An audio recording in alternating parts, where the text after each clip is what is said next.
Olá, hoje estamos recebendo aqui a visita do médico veterinário, Dr. Jorge Banger. Ele é professor da Universidade Federal do Rio Grande do Sul, ele é especialista em reprodução bovina e também em doença infecciosa.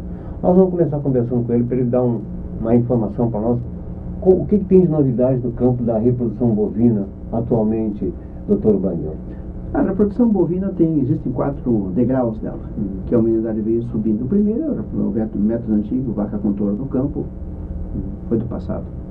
A partir de 1938, a inseminação artificial entrou, foi o grande ponto no mundo inteiro, ainda é, até porque abrange uma quantidade muito grande de animais. Alguns touros já venderam mais de 2 milhões de doses de sêmen.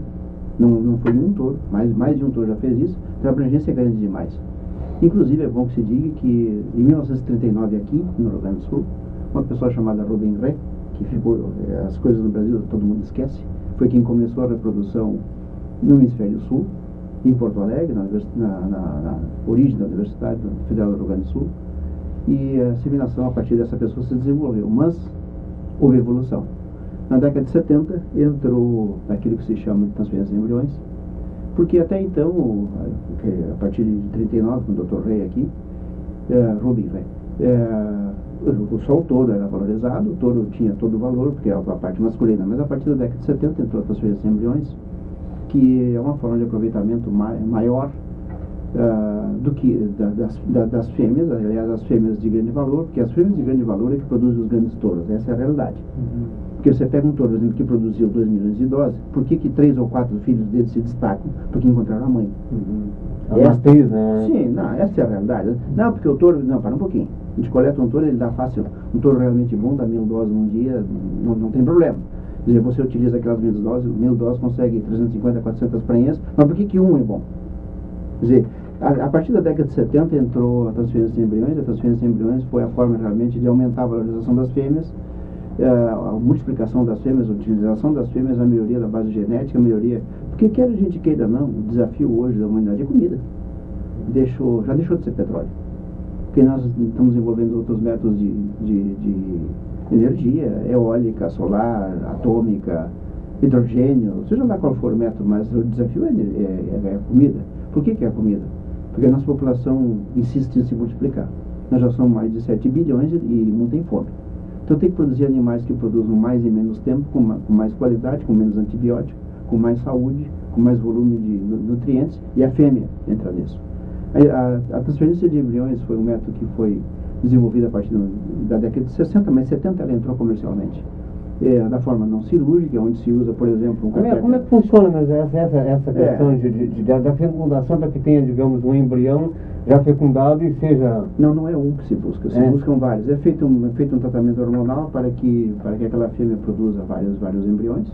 É um tratamento com um hormônio chamado folículo estimulante. E algumas vacas produzem 5, 10, 15, 20, 30, 40, 50 embriões. Na média é em torno de 6, mas ela tem animais excepcionais que produzem mais. Então, a partir do momento que ela é superovulada, é um processo que dura 4 dias, que ela é feita uma dose de prostaglandina, que ela é feita galafacil. A partir desse cio ela é inseminada, e a partir dessa inseminação é colhido o material com uma sonda semelhante a essa, que é introduzida no útero. No fundo, se examina os ovários, tende reação, essa sonda é introduzida transcervical, via controle retal, é feito um toque, é feito a transposição cervical com uma sonda que nem essa, é colocada no útero. Essa sonda tem um balãozinho. Esse balãozinho fica retido no útero. Por esse orifício sai um líquido, isso aqui é adaptado dessa maneira. O bico é posto num frasco com meio. Esse meio desce para a sonda, irriga o útero. A gente, com o controle, faz um pequeno movimento. Sim. Aqui existe um Y, fecha um lado, para de descer líquido, ele desce para o filtro. Desce para o filtro. Então, esse embrião é procurado, é achado, é classificado, ele é embalado num paiete que nem esses, um paiete igual ao que se usa para inseminação artificial. Sim. Ele é embalado e ele é depositado no útero de uma receptora.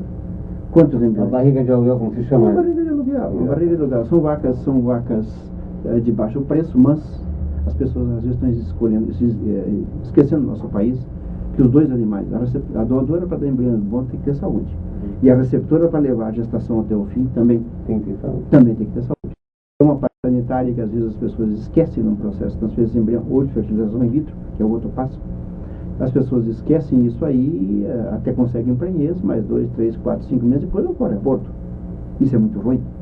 Porque, consequentemente, se não houve uma prenhez no início, porque a receptora não tinha saúde, sai caro o processo. Se houve um aborto, sai caro o processo. Se houve prenhez e nascimento a termo, o processo é barato.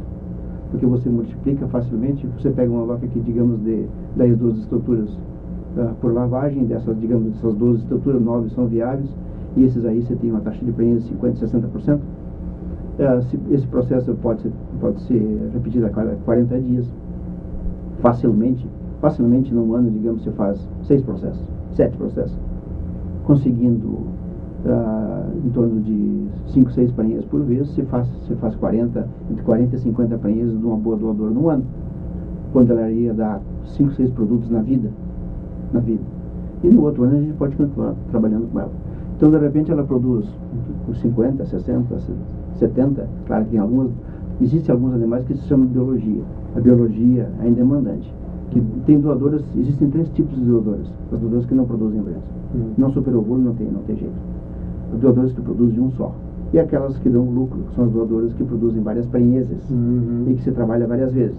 Então, o processo de transferência de embrião não pode, não deve ser feito em um animal. Porque qual das 3 é aquele indivíduo que a pessoa quer trabalhar com ela? Eu não sei.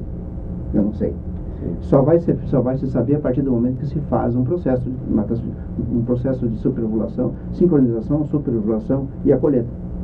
Então tem que ser feito no mínimo em 3 animais, para que se tenha uma, pelo menos. Claro, o indivíduo pode ter sorte, as 3 podem reagir muito bem, o que é o ideal. Mas a biologia não é assim. E não adianta, nós não vamos modificar isso aí. Então, o que acontece? A transferência de embrião é uma técnica que vai ser feita com 6, com 10, com 15, com 20, com centenas de doadoras, como, por exemplo, tem algumas pessoas que fazem isso no nosso país. Especialmente no Brasil Central, onde as probabilidades são maiores, a transferência de embrião é uma técnica usada em centenas de doadores. Alguns grupos no Brasil têm aproximadamente 1000 doadores. Grupos grandes que trabalham centrais de transferência de embrião, que trabalham grande, vírgula. Aí entra a quarta técnica. A quarta técnica, que é fundamentalmente a parte de fertilização in vitro, que a transferência de embriões, ela tem algumas limitações. O gado que se cria no Rio Grande do Sul, o gado europeu, é um gado que, para a fertilização in vitro, ele produz poucas estruturas. Ele produz entre 5 e 7 estruturas normalmente. Na transferência de embrião, ela tende a produzir um pouco mais. Característica do gado europeu, imutável, a natureza fez assim. Não fui eu. Então, a fertilização in vitro no gado europeu, ela não andou no Rio Grande do Sul, porque a predominância do nosso gado são as raças europeias. Angus, holandês, Jersey, Hereford, Charolês. Charolês até em transferência de embrião produz um número grande de embriões. Mas na fertilização in vitro, os europeus tendem a produzir pouco. O contrário dos zebuínos, que não se sabe perfeitamente o porquê eles são o contrário. Na transferência de embrião, o zebuíno produz pouco, o europeu produz mais. Na fertilização in vitro, o europeu produz pouco, o zebuíno produz muito, especialmente o Nelore.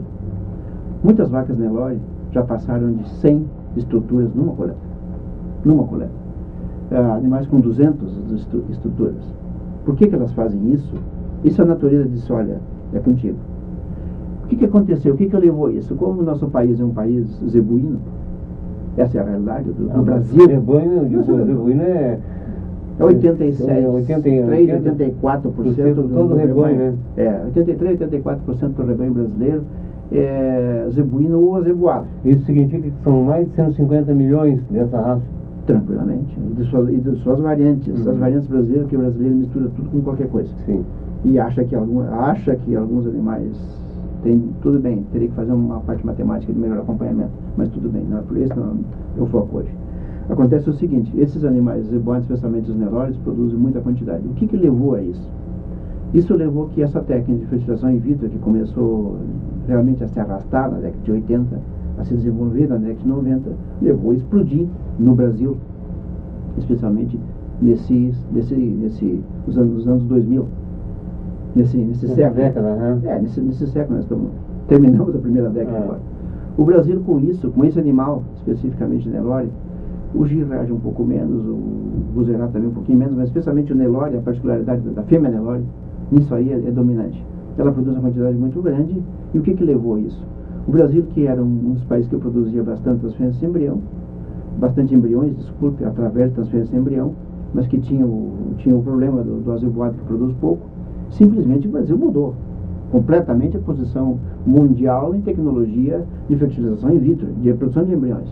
Hoje o Brasil detém aproximadamente 82% a 83% dos embriões produzidos no mundo. No mundo? Isso é um número considerável. Não, muito grande, muito grande.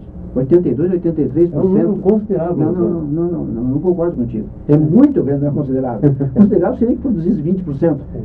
Mas 83% do mundo por fertilização in vitro é uma coisa muito grande, particularidade nossa. O que representa isso? É o brasileiro. Mais uma vez o brasileiro superando as dificuldades, passando por cima, às vezes, do ambiente, como tem problema no Nordeste, de seca, como nós estamos agora, nós estamos com essa catástrofe no Rio de Janeiro, o brasileiro passando por cima das coisas e desenvolvendo tecnologia. Aliás, desenvolver tecnologia, o gaúcho, padre Lander de Moura, na verdade foi distribuidor do rádio. Uma outra pessoa levou crédito, porque no brasileiro não acredita nele. Mas na verdade é o seguinte, santo de casa não faz milagre. Isso o Império disse para nós, para nos mantermos sempre de cabeça baixa, achando que o mundo, que a tecnologia vem de outro lugar. Não, a tecnologia vem das pessoas. E o Brasil fez isso já a partir de fim da década de 90, e hoje ele é dominante, é referência. Algumas estruturas que existem no estado de Minas, um pouco em São Paulo, mas especialmente ao redor de Minas, alguns laboratórios que se desenvolveram nisso são dominantes. Tem um laboratório em Minas Gerais que tem mais de 2.000 doadoras. São números que, na verdade, a maioria das pessoas não sabe que isso tem no Brasil. Mas é um grupo nosso, de veterinários nossos, no nosso país. Professor, na raça bovina, evidentemente, tem aquele que produz a carne e que produz o leite. Sim. Qual é a variante, a percentagem entre a vaca leiteira e o gado para carne, para corte, para o abate? No nosso país ainda existe muita pastagem, muita área. Existe um Brasil inteiro quase a ser descoberto, a ser desbravado, a ser desenvolvido. Claro que nós temos que preservar as florestas, nós temos que preservar isso, porque na verdade é o seguinte, preservação da floresta é manutenção da água. Porque a água, a próxima guerra grande vai ser por água, não vai ser por petróleo. Isso já é sabido há muito tempo. E o que nós temos que fazer? Para a gente preservar a floresta, a gente tem que produzir mais. Aonde? Em menos área. Como? Em menos tempo. Chamada produtividade no mesmo espaço. Produtividade, com mais saúde. Porque se a gente não fizer essas coisas todas juntas, nós vamos derrubar a floresta. Nós vamos ter um comportamento índio. Derruba Botafogo. É o que realmente foi feito durante muito tempo. No Brasil, durante muito tempo, só se aumentava a produtividade fazendo incêndio. Aumentando a fronteira. Fronteira agrícola, né? Derrubava, fazia fogo. O que acontece? A tendência do mundo, e não tem como sair disso, é que os animais de corte, claro que não é, nós estamos distantes no Brasil ainda, porque pelo tamanho desse país. A tendência no mundo é que os animais de leite dominem. Por quê? E se explica isso. Porque o animal que produz leite, ele vai produzir várias lactações, ele vai produzir proteína, quilos, toneladas de proteína. E facilmente uma vaca hoje dá entre 9 e 10 mil quilos de leite total no ano, com 3,5% de proteína, o que dá mais de 1.000 quilos de proteína numa lactação. Com o tempo, os animais de corte, no Brasil há bastante tempo, mas com o tempo os animais de corte vão ser substituídos pelo de leite. Porque ela vai dar 2, 3, 4 lactações, ela vai dar 1.000 e poucos quilos de proteína em cada uma, ela vai produzir 4, 5 mil toneladas de proteína. Essa proteína nos trouxe aqui, porque se nós não tivéssemos bebido leite que nossa mãe produziu, nós teríamos morrido. É fácil de ver. Você pega uma criança e dá refrigerante. A criança de uma semana dá refrigerante para ela só. Quantos dias vai levar para morrer? 3 ou 4. Agora, com leite, uma criança que nasceu, ela cresce, se desenvolve, produz cérebro, cabelo, ossos, tudo. O leite é a grande proteína do mundo, e a grande proteína do mundo vai dominar com o tempo. Por que isso aí? Ela vai produzir 4, 5, 6, 10 toneladas de proteína, leite, que tem no leite, numa lactação, a proteína altamente absorvível, altamente assimilável, vírgula. Mas um dia ela vai para o matador.